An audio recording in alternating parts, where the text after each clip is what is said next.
அதிமுக மூத்த அமைச்சர்களில் ஒருவரான செங்கோட்டையன் எடப்பாடி பழனிசாமியுடன் ஏற்பட்ட மோதல் காரணமா தற்போது தமிழக வெற்றி கழகத்துல இணைஞ்சாரு. கொங்கு மண்டலத்தில் தமிழக வெற்றி கழகத்தை வெற்றி பெற செய்வதற்காக முதல்கட்ட பணியில் இறங்கியிருக்கும் செங்கோட்டையன் தற்போது விஜயோட ரொம்பவே நெருக்கமாகிட்டார். இந்த நிலையில தான் செங்கோட்டையன் மனைவி எழுதிய ஒரு பரபரப்பு கடிதம் ஒன்று எடப்பாடி பழனிசாமி கையில இருப்பதாகவும், அந்த கடிதத்தை வெளியிட்டால் செங்கோட்டையனின் அரசியல் வாழ்வு மட்டுமல்ல, பொது வாழ்க்கையும் ஒட்டுமொத்தமா அஸ்தமனம் ஆகிடும்னு சொல்றாங்க. செங்கோட்டையன் பற்றி அவரது மனைவி எழுதிய கடிதம் என்ன? அந்த கடிதம் எடப்பாடி பழனிசாமி கையில எப்படி கிடைச்சது? அந்த கடிதத்தை எடப்பாடி பழனிசாமி வெளியிடுவாரா? அப்படி வெளியிட்டால் செங்கோட்டையின் நிலைமை என்ன ஆகும் என்பதெல்லாம் தற்போது மிகப்பெரிய பரபரப்பை ஏற்படுத்தி இருக்கு. இது பற்றி ஜம் தொலைக்காட்சி வழங்கும் சிறப்பு செய்தி தொகுப்பை இப்போது பார்க்கலாம்.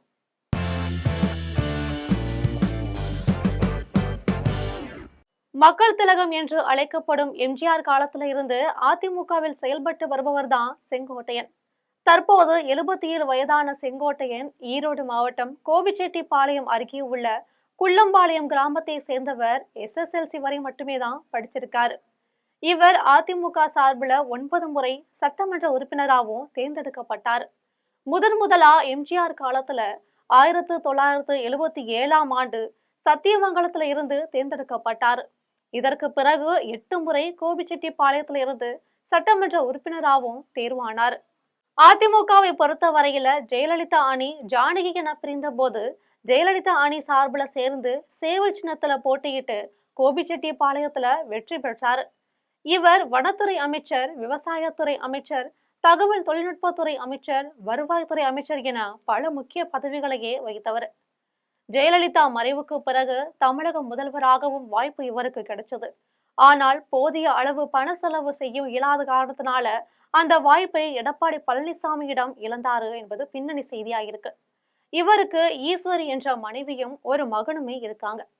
இந்த நிலையில தான் திடீரென அதிமுகவை ஒருங்கிணைக்க வேண்டும் என குரல் கொடுத்தார் செங்கோட்டையன். அதிமுக பொதுச் செயலாளர் எடப்பாடி பழனிசாமிக்கு இது தொடர்பா 10 நாள் கெடுவும் விதிச்சார்.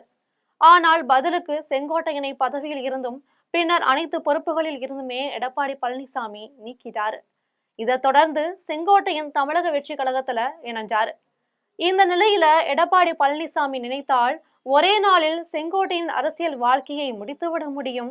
அப்படிப்பட்ட ஒரு கடிதம் எடப்பாடி பழனிசாமி கையில இருக்கு. ஆனால் அவர் நாகரிகம் கருதி அந்த கடிதத்தை வெளியிடாம இருக்காரு. ஒருவேளை செங்கோட்டையன் இன்னும் எடப்பாடி பழனிசாமியின் கோபத்தை கிளப்பினால் அந்த கடிதம் வெளியிடப்படும்னு பேசப்படுது. எம்ஜிஆர் காலத்தில் அதிக முக்கியத்துவம் தரப்படாத செங்கோட்டையனுக்கு ஜெயலலிதா ஆட்சி காலத்துல மிகுந்த முக்கியத்துவம் தரப்பட்டுச்சு. ஜெயலலிதாவின் சுற்றுப்பயண நிகழ்ச்சிகளை எல்லாம் செங்கோட்டையன் தான் ஏற்பாடு செய்வாரு. அதே போல ஈரோடு பகுதிக்கு ஜெயலலிதா பயணம் மேற்கொண்டால் செங்கோட்டையன் வீட்டில்தான் உணவு அருந்துவாராம். இப்படிப்பட்ட நிலையில செங்கோட்டையன் மற்றும் செல்வ கணபதி ஆகியோருக்கு கீழ்தான் எடப்பாடி பழனிசாமி இருந்து வந்தாரு. அதாவது செங்கோட்டையன் மற்றும் செல்வ கணபதி ஆகியோர் அளித்த குரலுக்கு எடப்பாடி பழனிசாமி ஓடோடி வருவாரு. அப்படி ஒரு காலகட்டமே இருந்துச்சு. செங்கோட்டையன் அமைச்சராக இருந்த காலகட்டத்துல டி நகர் சத்யா என்பவருடன் நெருக்கமா இருந்தார். இந்த டி நகர் சத்யா பிரபல நடிகை. பூனேக்கண் புவனேஸ்வரியுடன் தொடர்பு உள்ளார். சென்னை அண்ணா நகரில் நீலப்படம் எடுத்து சிறையில் அடைக்கப்பட்ட டாக்டர் பிரகாஷுக்கு பூனேக்கண் புவனேஸ்வரி நெருக்கமானவர் என்பது குறிப்பிடத்தக்கது. இப்படிப்பட்ட சூழ்நிலையில செங்கோட்டையின் ஒரு காலகட்டத்துல வீட்டுக்கே வராம இருந்தாராம். அவரது கார் டிரைவர் துரை என்பவர் வீட்டிலேயே தங்கி இருந்தாரு. இதனால வேதனைப்பட்ட செங்கோட்டையன் மனைவி ஈஸ்வரி சென்னைக்கு சென்று போயஸ் கார்டனில் முன்னாள் முதலமைச்சர் ஜெயலலிதாவை சந்திச்சிருக்காரு.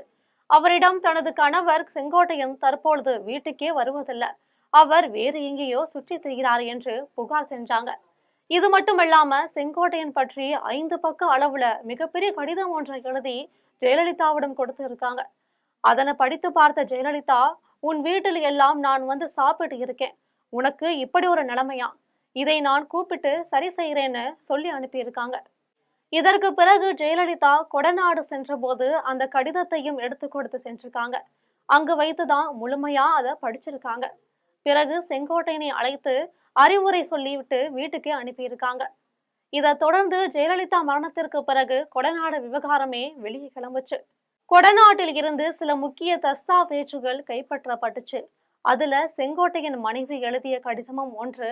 தற்பொழுது இந்த கடிதம் எடப்பாடி பழனிசாமி கையில் இருப்பதா சொல்றாங்க.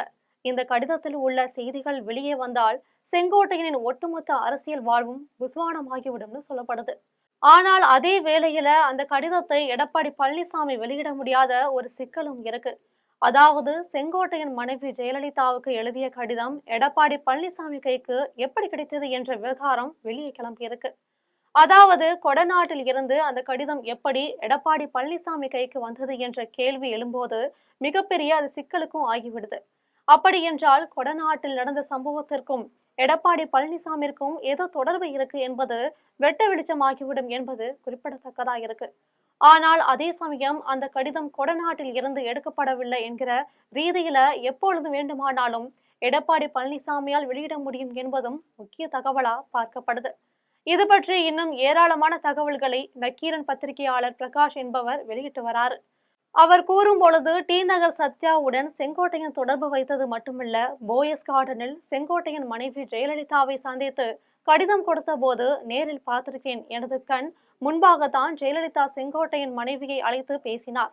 மேலும் செங்கோட்டையன் ஏராளமான நாட்கள் தனது கார் டிரைவர் துரை வீட்டிலேயே தங்கி இருந்தார் என்றெல்லாம் பல பரபரப்பு செய்திகள் வெளியிட்டு வராங்க. தற்பொழுது செங்கோட்டையன் மனைவி எழுதிய கடிதத்துல என்ன தகவல் சொல்லப்பட்டு இருக்கு, ஒருவேளை அந்த கடிதத்தை எடப்பாடி பழனிசாமி வெளியிடுவாரா என்பது பற்றிய தகவல்கள் பரபரப்பா பேச தொடங்கி இருக்கு. செங்கோட்டையனை அரசியல் ரீதியா வளர்த்த ஆளாக்கியது ஜெயலலிதா தான். ஆனால் இன்று ஜெயலலிதாவை மறந்துவிட்டு அவர் தமிழக வெற்றி கழகத்துல சேர்ந்தது அவரது மனசாட்சிக்கே விரோதமானது என அதிமுகவினர் தெரிவிச்சுட்டு வராங்க. இந்த நிலையில தொடர்ந்து எடப்பாடி பழனிசாமி மீது அவர் மோதல் போக்க கடைபிடித்தால் ஒரு கட்டத்துல எடப்பாடி பழனிசாமி கையில் இருக்கும் அந்த கடிதம் வெளியிடப்படும்னு சொல்லப்படுது. இது மட்டுமல்லாம ஜெயலலிதா அமைச்சரவையில் செங்கோட்டையன் கொடிகட்டி பறந்த காலகட்டத்தில் கிட்டத்தட்ட 20 முக்கிய மாநில நிர்வாகிகளை இவர் திட்டமிட்டு கட்சியை விட்டு நீக்கியதா சொல்லப்படுது. இதில் முன்னாள் அமைச்சர் முத்துசாமி, தோப்பு வெங்கடாச்சலம் உள்ளிட்ட பலர் அடங்குவாங்க. அவர்களும் இப்பொழுது செங்கோட்டையன் மீது கோபத்துல இருக்காங்க என்பது குறிப்பிடத்தக்கது. அவர்கள் எல்லாம் திமுகவில் இணைந்து விட்டதால் தான் செங்கோட்டையன் திமுகவில் இணையவில்லை என்றும் தமிழக வெற்றி கழகத்தில் இணைந்திருக்கிறார் என்றுமே சொல்லப்படுது. இது போன்ற அரசியல் பின்னணி செய்திகளை தெரிந்து கொள்ள ஜெம் தொலைக்காட்சியுடன் எப்போதும் இணைப்பில் இருங்கள்.